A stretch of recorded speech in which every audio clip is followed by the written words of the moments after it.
Welcome to Unavailable, starring Gadara Roshan. Ding! Thank you, everyone. It is I, Gadara Roshan, your host of this brand new podcast, Unavailable. Now, some people, when you hear this title, you're like, "What does unavailable mean? Is he emotionally unavailable? Is he calling himself out?" No, I am unavailable for crumbs when it comes to things being emotionally, financially, and creatively. That is my mantra. That is the term that I have carried with me into 2026. It is my stand for myself to be like, hey, I'm just not putting up with this stuff anymore. I know deep down inside that myself and a lot of you feel that, we are overdue so much, and there's so much internally going on where it's like, I've been accepting crumbs for so long, while at the same time, a lot of us also give out crumbs. So this is a call out and just me pulling you all towards me closer and just repelling. We're attracting and repelling things that are no longer in alignment or that actually bring us closer to joy so that we're all in grace, joy, and ease, all while in the flow of love. So when I break it down, one of the key things that I had to learn this year is I feel over in hindsight, it's understanding that, you've been selling your standards for so long. And when I say your standards, it's like, hey, you have this boundary that you set, and then you just let people fucking slide past it. And again, in 2026, the goal is to be like, hey, no more selling my standards. No more letting people walk all over me. No more selling myself short, again, emotionally, financially, and creatively. I always mess up that word, and that's okay. So get used to it. And then when I bring that in, I'm gonna give you some exhibits so that you really, really understand, okay, what is he talking about when he's talking about selling your standards and things like that? So exhibit A is the almost boyfriend or girlfriend or partner, with the full husband-wife access. And what that looks like is that's the person that's like, hey, I'm not ready for a relationship. And you kind of still tag along knowing that this situationship or wherever the fuck you're headed just isn't going to work out. There's no point in staying in something where someone's just giving you breadcrumbs. Like you see people do it when they go to the park, when they're feeding ducks, when they're feeding birds, when they go into the city and they're feeding the pigeons there. They're just giving little breadcrumbs and the birds keep getting closer and closer. You're not a fucking bird. You're a human being and you get to stand up for yourself. So stop letting people give you half-ass measures for shit that they're not actually going all in on. It happens when you see the person or you meet the person that will text you all the time and then just go silent for like 3 days or a week. And they're like, oh, I'm so sorry. I was just busy. I had so much going on. Doesn't take that long to text someone and be like, hey, just thinking about you. Hey, how was your day? Because I guarantee you most of them are on their phones. And if like a life emergency happened, totally understandable. Outside of that, there's not really an excuse. There's no excuse for someone to be like, hey, I'm actually going on a retreat. If they're not lying, I won't be on my phone for a week. Or hey, I'm deciding to like pull away from technology for a couple days. They can give you the heads up. If you really, really mattered, meaning if they were boyfriend, girlfriend, partner material, they would have enough self-respect to tell you that. So if they're giving you crumbs and they're texting you and they're love bombing you and then they're ghosting you and disappearing, don't wait for it. I've been there. I've been in so many different situations where in the beginning it's like text, text, text every single day, and then it's like ghost. And then I don't hear from them for a while. And then you see it. They're showing up on social media, they're posting stuff, and you're like, okay, you're present online, but you don't message me. And then they message you like a week or two or a month later. Why? Because you weren't the main priority. They were focused on someone else. And then when they message you, it's kind of like, something's off. And usually it's because option number one just doesn't give a fuck about them. And you're not a second option. No more breadcrumbs.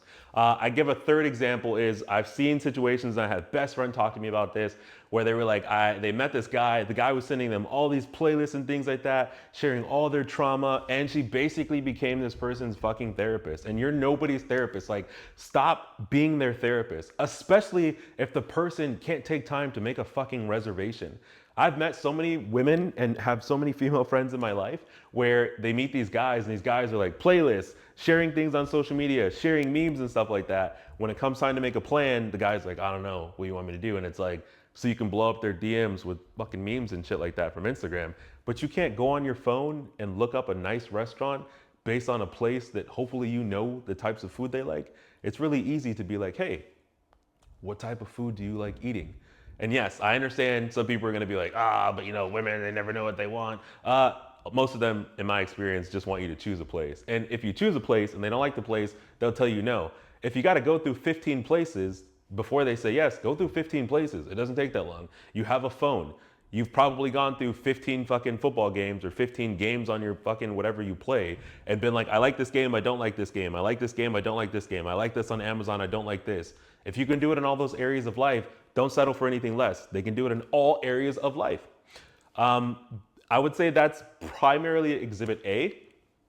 Exhibit B would be and this is financially, this is pretty much those of you that I would say are using accessible pricing. You know, you're in a space in your life where you're like, I'm not getting sales, I'm not getting clients, something's wrong with me. So you change your prices and you keep lowering them and lowering them. You offer discounts and you offer, scholarships and stuff like that. And the real thing is, at the end of the day and how you show up, you're literally offering nervous system support. Some of you are trauma-informed coaches. You know, you've got this $1 million strategy. You've gone to all the courses, you've watched all the webinars, all the workshops. You've probably spent $10,000, $20,000, $40,000 just to improve yourself and hire other coaches to be a better coach. So why the fuck are you lowering your standards to bring people in? I get it. If you're like, I'm gonna put out a PDF and I'm gonna do it for 17 bucks and it's just gonna get the ball rolling. I get it if you're offering, you know, as my best friend Jacob calls it, micro snack cartel. I just call it the snack shack, where you're like, you know, 17 in the funnel and then they go to that and then 49 for like the webinar or workshop and then they pay like 150 and they're just casually rising on their own. But if you're like, hey, deep down inside, you're like, in my mind, I know that this product is worth, we'll say one-on-one coaching with you. Say, I know one-on-one coaching with me is worth $2,000 or $5,000 or $10,000 or whatever it is. And then no one signs up and no one wants to pay in full, or they're like, you know, I'll hit you back up. Don't lower it from 2,000 to 1,000 out of scarcity. The only time I've ever seen where a mentor of mine, Preston, told me that it's okay to lower your prices is if like you just started coaching and you have this mindset where it's like $10,000 flat out. He's like, hey, you can start at 3,000. You can start at 6,000. And that's okay to start lower and then rise up. But don't ever do something that's just not in alignment with you. Maybe you just have to switch up your marketing. Maybe you're not speaking the language of your clients. Maybe you don't solve a problem they fucking have, because if you could solve a problem they have, they'll pay you whatever the fuck they want. The exercise that I got from Zion and one of his friends a couple years ago, and I'm gonna give this to you all now, is you basically sit down, and this is like a huge money block exercise. You basically sit down, or you're standing, or wherever you're at, write down the amount right now where you're like, this is how much I should be getting paid for a month of coaching. Whether, again, it's 1,000, 5,000, 10,000, you know, whatever it is. You write that number down, you take a small break. Do, do, do, do, do, do, do, do, do, do, do, do, do, do, do, do, do, do. Okay, you should have it by now. Now look at that number, and you add a 0 to the end of it. What comes up for you when you add that 0 to the end? I know when I did this exercise, I was sitting there and I'm like, the least amount of money I'd work for someone, or how much I know I should be getting right now, is, I think I said 5,000 for a month of coaching.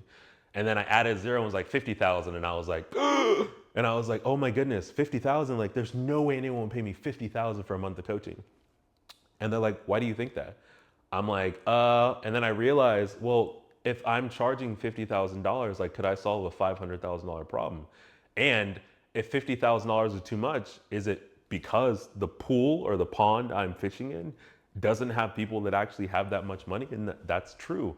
I had to go through so much of my own shit, and I invite you to do the same thing. Go through that shit mentally so you can figure out what your money blocks are.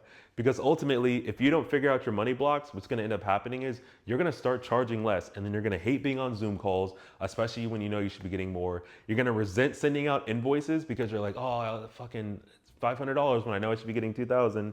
There's gonna be moments where I've seen and had clients where they're like, oh, you know, I'm looking at their stand store, you know, 30 sales. I'm like, why are you not celebrating? They're like, you know, it just sucks because I had to lower the price to $5. I'm like, well, then don't lower it to $5.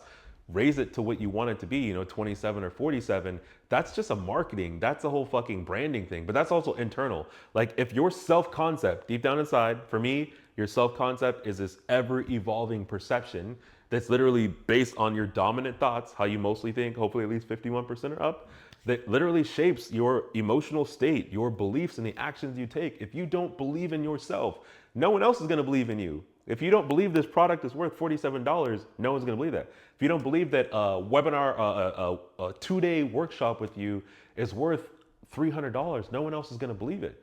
And then outside of that, it then becomes, outside of the identity game, it is just a marketing and a strategy and a content game. Like if you're not fucking showing up and actually solving one problem for one specific person in one specific way and like positioning it as like, this is the way I did it. You see me, you see the assets that I have. I can help you get to where I am. I'm 2 steps ahead of you. It's so much easier. Hey, I'm just 2 steps ahead of them. What do they want? Instead of you trying to solve everything to take them and make it so like, hey, I'm gonna help you climb like the highest mountains in the world. Don't help them climb the highest mountains in the world. Help them fucking climb the mountain that's in their backyard that they're just too lazy or too afraid to climb over. Because if you can get them to climb that one in a digital product, of course they're gonna be like, oh, you can help me climb this one. I'm definitely willing to trek it with you for 3 months. Let's fucking go, or 1 month, or whatever the thing may be. And then I know deep down inside, when you underprice yourself, what ends up happening is you keep going to your Stripe or your Stan store or however you're getting paid, and you just keep refreshing it, waiting for people to pay you. They're not going to pay you because you're underpricing yourself. Again, you gotta believe in yourself. Then you start focusing on the strategies and the messaging and the offers, and got to know who the fuck you're trying to talk to. I should have said that earlier. And that's pretty much what I see when it comes to breadcrumbs in that aspect, and just learning to believe in yourself and being, let me get my mind game right. And then once my mind is right and I actually believe in my identity and I'm focused on the person I'm becoming, I start, I think they call I call it alter ego psychology. And alter ego psychology is basically based on all these different proven scientific things with neuroscience and, just understanding yourself much better, your self-concept and your alter ego, where it's like, hey, my alter ego is someone that literally makes $1,000 per month. So I started saying, hey, what would that Kadara, that version of Kadara start doing? That version of Kadara would go to bed earlier. That version of Kadara would wake up earlier. He would actually take notes the night before on what he wants to talk about and do the next day. He's going to record podcast episodes throughout the week. He's going to record content. He's going to make this stuff smaller. He's going to start eating healthier. And then I just start doing that stuff. And eventually, because it's not fake it till you make it, I'm actually living the life I know I desire. I'm making those small shifts, and then there's no way that my reality won't fold in on itself and then expand in that who I'm becoming. It's really, really easy, and I think people really, really fucking overcomplicate that aspect. And then we're gonna move on to Exhibit C. Exhibit C is basically your brand when it looks like fucking Pinterest and shit like that. I mean, so many people where your brand is just boring as fuck. Like you think it looks cool, it's all aesthetically pleasing and all the colors are nice, and colors are great. But at the end of the day, one, your personal brand is really decided by everyone else. It's how they perceive you. Again, self-concept, perception of yourself, personal brand, it's how the world perceives you. Your job in personal branding is to like navigate and guide people to put you in a very specific box where you have to say and share things where you're like, I'm saying this is the box they're gonna put you in. Jay Klaus had an amazing article last year where he was talking about creating creator science. And I remember when he reached out to his friends and was like, hey, how do you see me? No one was saying creator. And he was like, oh shit, well, if no one sees me as a creator, I have to shift things. And I did that same exercise a couple years ago where I reached out to everyone because Jessica Zweig from Simply Be was like, hey, ask everyone, what intrinsic value do I bring to your world or your life or whatever it may be? And then I felt, okay, it's best to ask potentially 2 people, or I'd say 3 people that follow you or your fans. Ask 3 people that are your mentors or peers at the same level. 3 people that are your fans, followers, 3 people that are your peers at the same level, and then 3 of your mentors to just get some brutally honest feedback. And when I think I asked about 15 people. Most of the people, because in my mind, I'm like, oh, I'm a creator and I'm a business coach. Everyone's like, you're spiritual, you're very grounded, you've got depth, powerful voice, you hold great space, you're very in tune with the feminine. And people just kept going on to all these things. And I'm like, I don't talk about spiritually at all. Like I don't talk about spirituality at all in any of my content. So how are they perceiving that? And when I understood that perception, I'm like, okay, I will honor this perception and I need to tweak, like test, tweak, and polish the things I'm saying and doing so they can see me as that. I'm in that box. And then the box that's right next to it, where they're like basically connected or on top of each other, is like the business person, where I start talking about more business things and more content creation, which meant, I need to start showing them the behind the scenes. This is what my business looks like. This is what I do during my business. Let me actually run, some events or small workshops and things like that. You don't have to do the same way I did. I'm just saying you get to test, tweak, and polish something that works for you. On the other side, when I see people accepting breadcrumbs when it comes to their personal brand and things like that, I feel like a lot of people sound like the most boring fucking podcast announcer. You're giving the info, you're giving the value and things like that, but it's not entertaining. And entertaining looks different for everyone. Me, I came in here and I decided to sing for the very first thing. I love laughing at myself. I fuck up all the time. I'm neurodivergent. I laugh at myself. I yap, I ramble, my brain goes all over the place, and somehow I just get back to it, and that's how I flow. Allow yourself to be entertaining in the way that's entertaining for you. It doesn't have to be like, ha ha, he, whatever. Just allow yourself to show up and fucking have fun in what you're doing. Some of you are the super excited, press the smiles, ooh, ooh. And some of you are the very calm and quiet, teal swans, infinite waters, diving deep Ralphs. And that's okay. And some of you are the very deep intellectual Jay Shetty's of the world, or the shaman directs. Everyone's different. Find someone that embodies the same type of energy you do and emulate them in a way where you practice emulating them to see if it's in alignment. You don't want to sound like them, but you can flow like them. You can use their same flow. And sometimes you might have a bunch of different mentors where sometimes I am very quiet. I slow down, sound healing. I have the sound bowl and I'm like, this is a sound bowl, by the way. I'm spanking a sound bowl. Some of you have dirty minds. I should have done this first. So you're going around the sound bowl and things like that, and then you're like, bong, still a sound bowl. And then, people were like, oh, this is really good. I'm like, this is great. And then after that, I'm like, all right, everybody get the fuck up. Oh, yes, let's go. And I shift my energy because it's natural for me. Like, I can't stay in that super grounded energy all the time because my inner child is like, let's go. And I'm like, let's fucking do it. And then again, from what I've seen, especially last year and this year, so many of you are sitting on $1 million stories. Like, you have this amazing fucking story and you're not sharing it with anybody. Like, nobody. You're not sharing it with nobody. You're sharing the bits and pieces of you that are so amazing that would change so many people's lives. And something in you is like, I don't want to share that. And it could be, for me, I didn't share for the longest time because like when I told my family, when I told my friends about the things that I understood or had been through, they're like, that's crazy, that's weird. Like, no one cares about that. So I'm like, oh, well, I just won't share it with the world. And then I realized y'all are just not my audience. You're just not the people I want to work with. So let me be fucking weird and wild and share all this stuff with everyone. And then boom, you grow a community. You literally build a community. And it's not even so much as building a community. Like, building your personal brand is literally building an entire world that people want to step into. It's why I've always loved PlayStation's motto, live in your world, play in ours. And I'm like, damn, that's the world you get to build. I want you all to live in your world and then come and play in the world that I've created where you're like, hey, in his world, I'm safe. I can literally fuck up and have all the fun I want, and he's not going to hold it against me, and he's going to keep it real, because that's what you all get to do as well.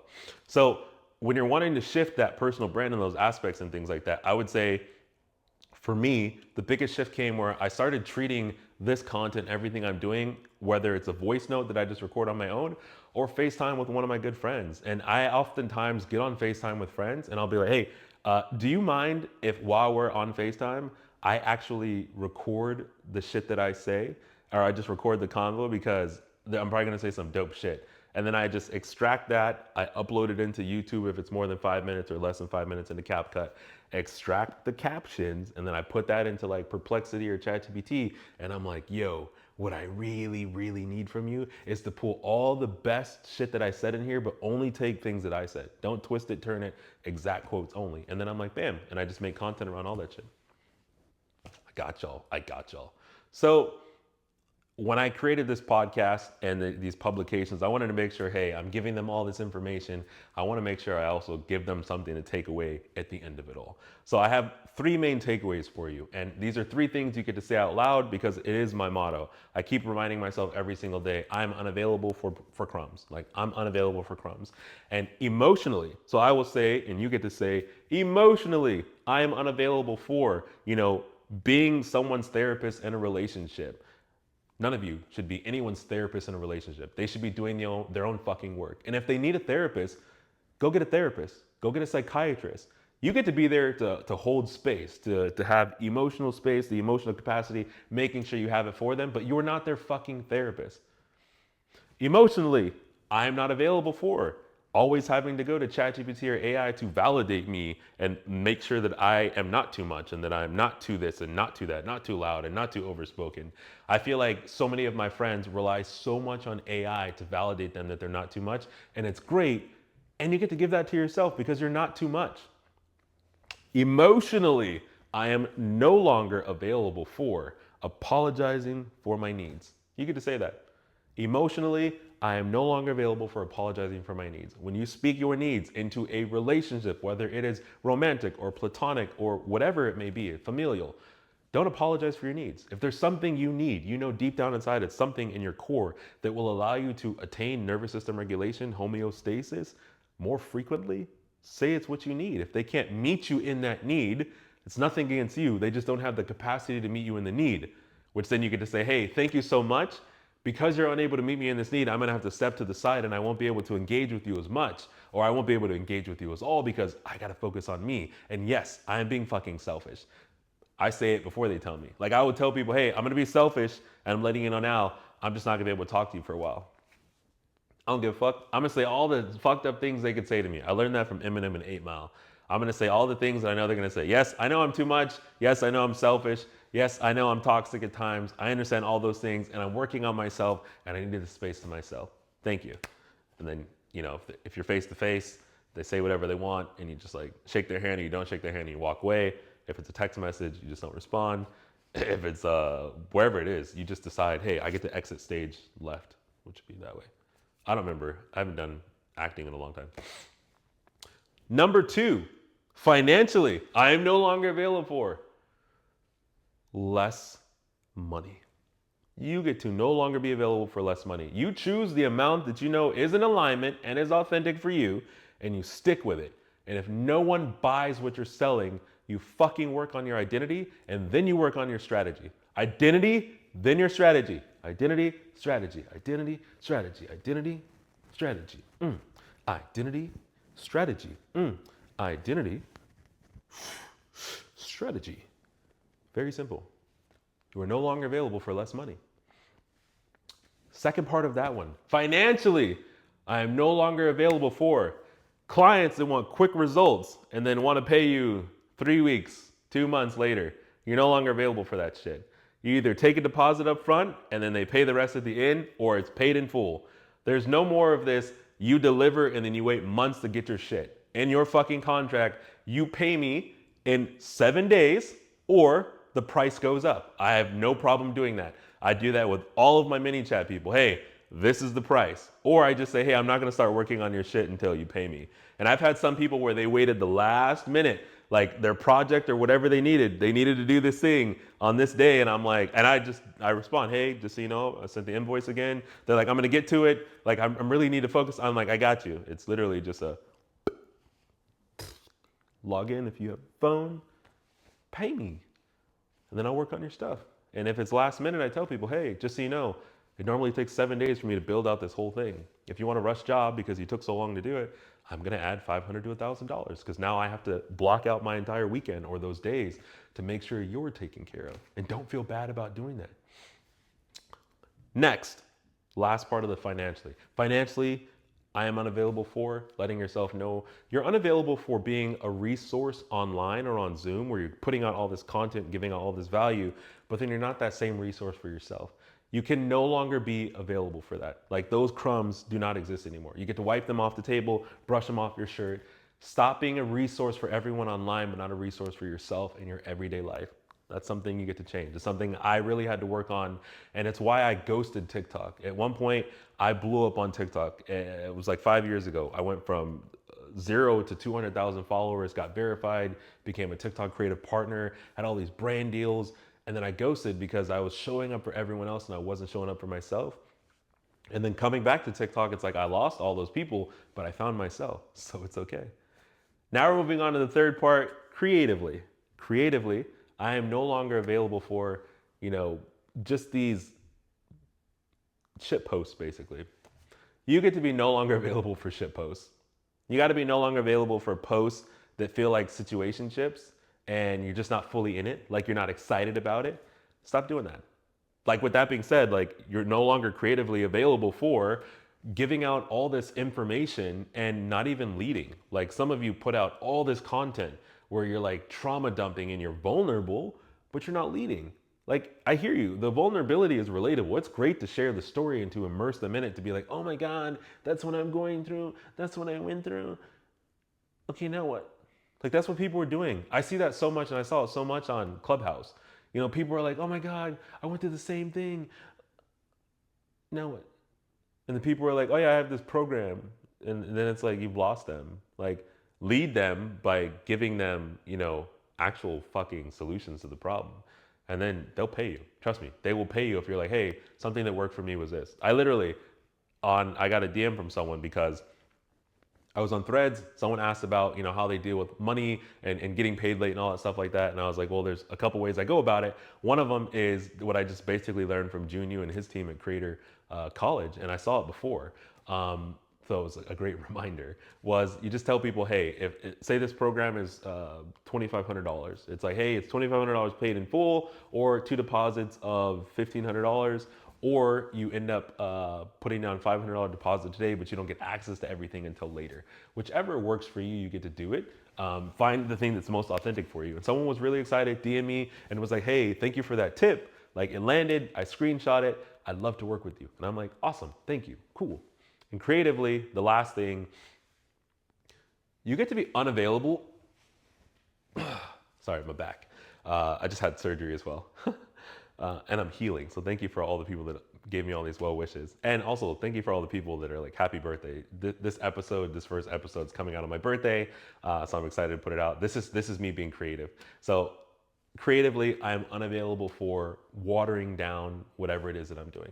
You get to stop watering down your shit. You get to stop making it so, it's something that, it's all mashed up. I feel like so many people are afraid to just hand someone like the sourdough bread, and they're like mashing the potato, and they're like, I gotta mash this shit up, and then like cut it in a little portion and be like, here you go. Bite size is cool, but don't water your shit down. Or I guess a better analogy could be, if you're gonna give me the shot of alcohol, give me the shot of alcohol. Don't put water in it. Don't give me the chaser. Don't give me the water with the lemon. Do the straight shot of tequila. Do the absinthe, whatever it is. Just that was a shot of tequila. Some of you have very, very dangerous minds. My nose sniffed because that's what you do when you drink shots as well. Not the other stuff. We're not talking about the white powder. Overall, really hope that landed for you. And I want you to understand, like, as I keep saying, I am unavailable for crumbs. Like, this is a spell.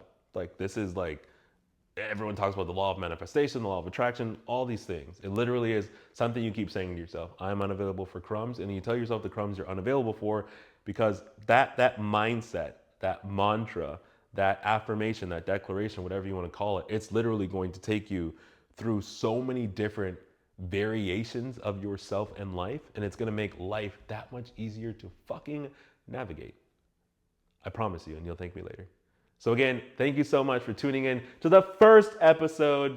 I've had so many other podcasts that I feel like I just wasn't able to talk about all the things I wanted to talk about. I felt very limited. So this one, I'm like, oh, unavailable is perfect, because I can say unavailable for, and then there's like a plethora of things I could talk about. Super excited for y'all to stay tuned to listening to me share my different stories. I'm also super excited to just bring other guests and things like that. So I'm working on setting up an entire podcast studio so I can get people to just come in, or we just record somewhere else. It's going to be fucking awesome. So I'm so grateful to have you here on this journey with me. Thank you again for listening, whether you're listening on my birthday or it's belated. I'm so grateful, because this is the birthday gift to myself that I also get to share with all of you. And in that, I'm going to say deuces and peace out. Many, many blessings. Have fun. If you're going to do something crazy, make sure you bring someone with you, because it's so much easier to have a witness so they can verify what actually happened, or they can bail you out. Kadara out.